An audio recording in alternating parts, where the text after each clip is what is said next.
Take it easy on the tail swipes. You're spilling all of my coffee. This is going to be a horrible idea. Lester, what are you doing? What? Ladies, stop. You really are going to hurt my shoulder, and you're going to hurt yourself, too. And I was going to drink my coffee. There it sits, so far away. So close, yet so far. So close. Hey, that's mine. Fiona, move.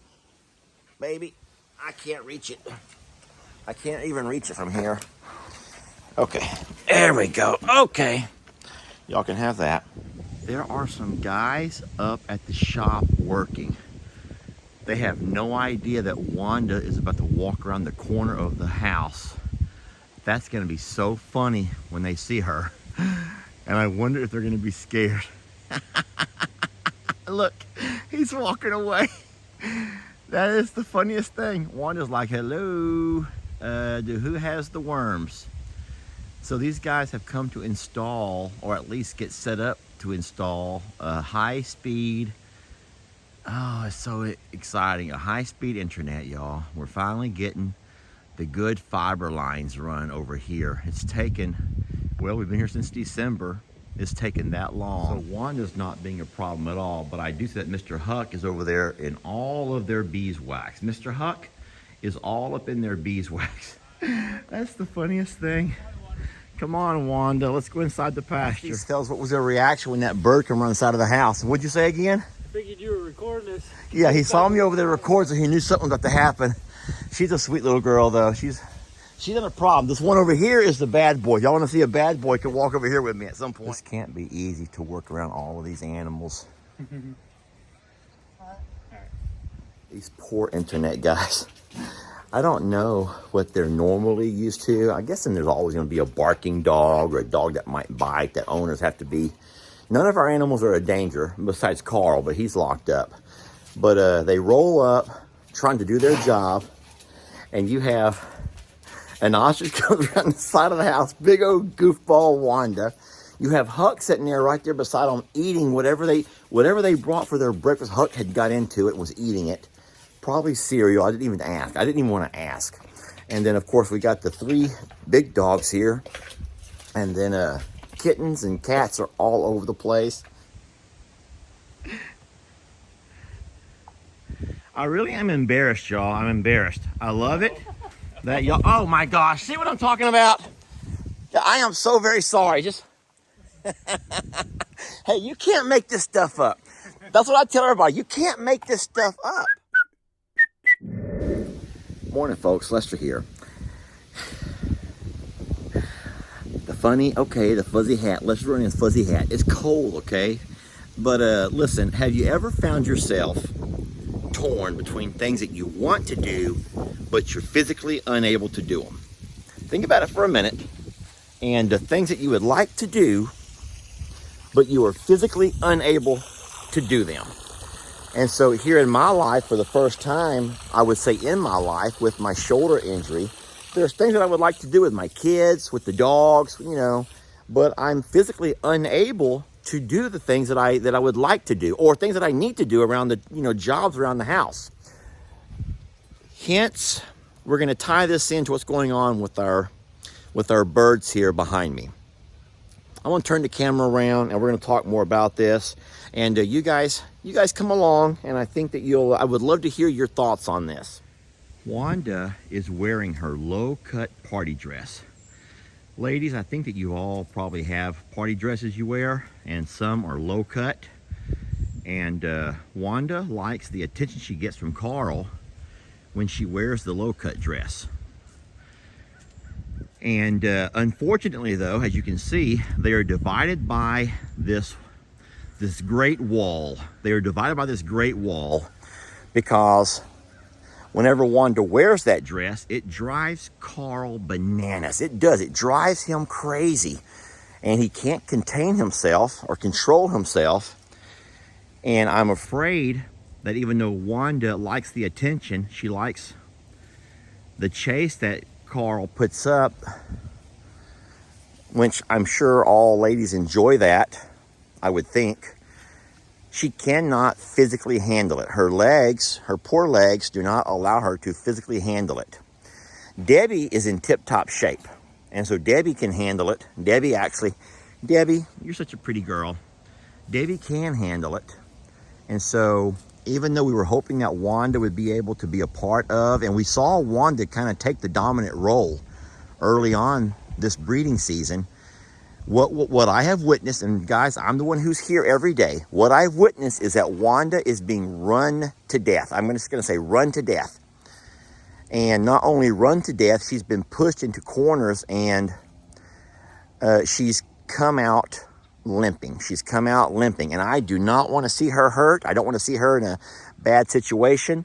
So I've removed Wanda from the pasture with Carl so she can still walk around in her dress. She can still do all the things that ladies like to do at the ball, at the dance, except for there's not going to be any kind of after hours activity.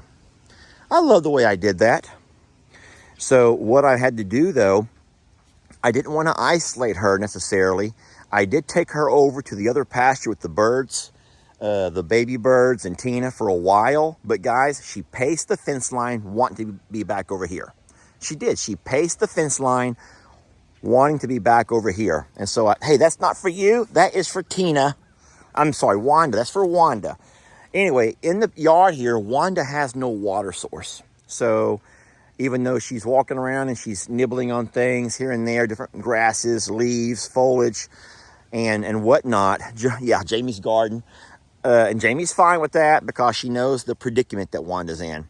I wanted to bring Wanda some water so she could at least have something to drink. Oh, no.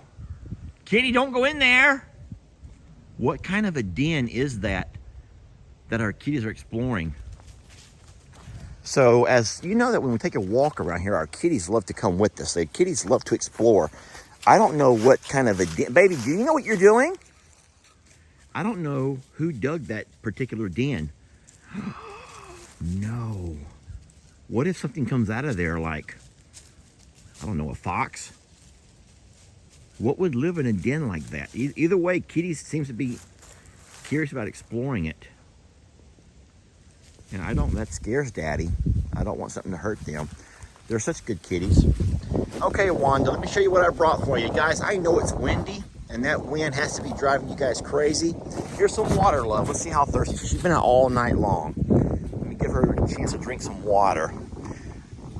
Debbie's like saying, that's not fair. You get fresh water out of a bucket, and we drink out of a trough.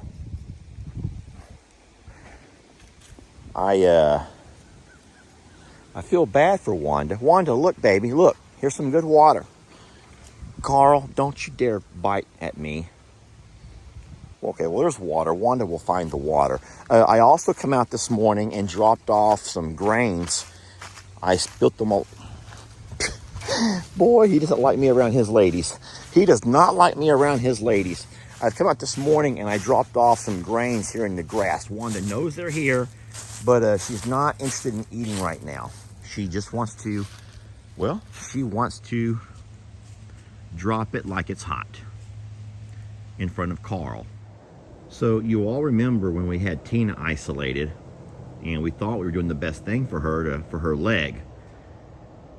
But we realized real fast that even though her leg might not be at risk of further injury, she was suffering from isolationism. And I believe a lot of us, guys, no, seriously, I do. And excuse that, I think there's a big truck on the highway driving by. I know that a lot of us suffer through isolation, being isolated, just, through COVID and everything. How many people can relate to how Tina felt of being stuck alone, just by herself? And it might have been for her best interest, as it was with us during COVID, but it took a real toll, on a person's emotional well-being. And so that's why I don't have Wanda over here. I just hate seeing her pace that fence line when she in fact wants to be close to Carl and Debbie. I have my truck backed up in here today. I had a couple of things to unload. I've already unloaded most of them, but I want to grab a couple of things off here before I head back to the other property. I need to also stop and fill up my gas cans. Have y'all heard about the situation with diesel? Does that scare anybody? Does that scare anybody besides me? Knowing that we're having an issue with the shortage of diesel? Man, I'm not one who likes to watch the news and dwell upon world events necessarily, but that terrifies me to know that we've found ourselves in a situation where there's a shortage of diesel, because we use diesel. Guys, we use diesel and quite a bit of it. I think this country, with our shipping, farming, obviously, and when I say shipping, I don't mean just ships, but I mean trains, I mean those large 18-wheelers. We are very dependent on diesel. And I don't know if this is some kind of government plan for a supply and demand. Let's hike up the money, they can afford it, or whatever they're up to.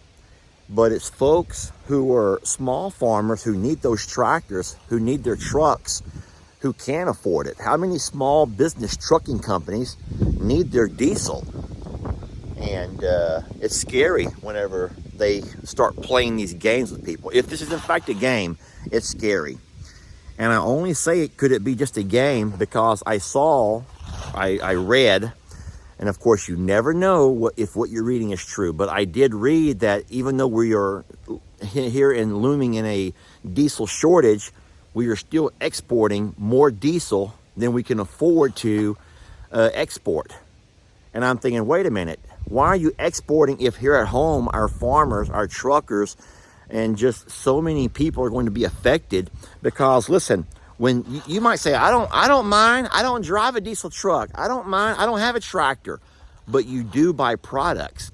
And whenever products can't be moved, and there's a difficulty in moving those products, then the price goes up. That's the supply and demand.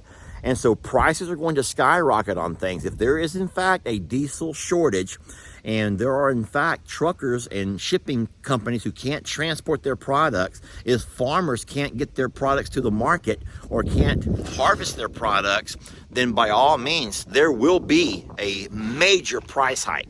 It never fails when you talk about anything political or economy related.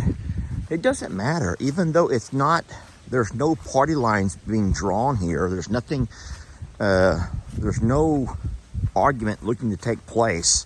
There's no debate. Guys, it's terrifying to know how many people are going to scream at me for saying things. The comment that you're going to see more than anything else is, Lester, stop talking politics. I'm coming for the animals. That always gets to me, because if you did come here for the animals, then you should know that we have a tractor that we need. We depend on products, feeds, and grains that are being shipped to us and delivered to our local Tractor Supply. And as those prices go up for you guys, they also go up for us. And if things have not been hard enough as it is, I mean, think about it. This year we were unable to afford fertilizer. Fertilizer had gone up so much in price that our local fertilizer company said, I'm not doing it, because it would be foolish for him to even try to have a business when no one's able to afford fertilizers. And so he completely shut down. And then there were no other fertilizing companies, so we had to go out and try a different type of fertilizer that did not work. Topple that with the drought, and I tell you what, if you say you're here for the animals and understand that all of these things affect us, and I'm thinking, why would they not have more fertilizer companies? Why are we dependent on the Ukraine to get our fertilizer? Why are we exporting diesel when we've in fact we're no longer allowing imports from Russia? So that's why we're having the diesel shortage, yet we're still exporting diesel. I don't understand how all of that works, because I'm not a government person, but that's foolish. If, in my opinion, that's foolish. I do want to show you how much the inflammation on the little ball on her leg has gone down.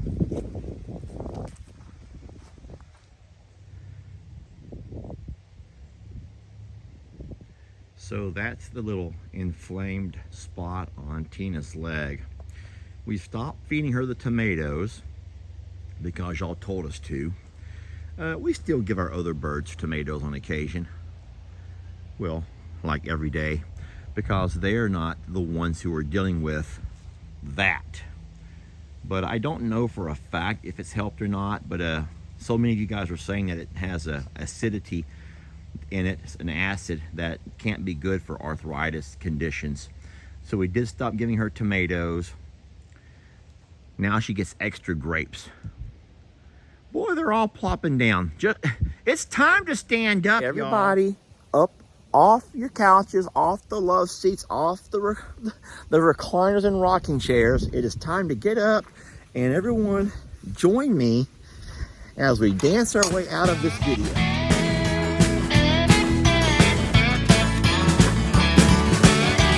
Don't let your troubles fester.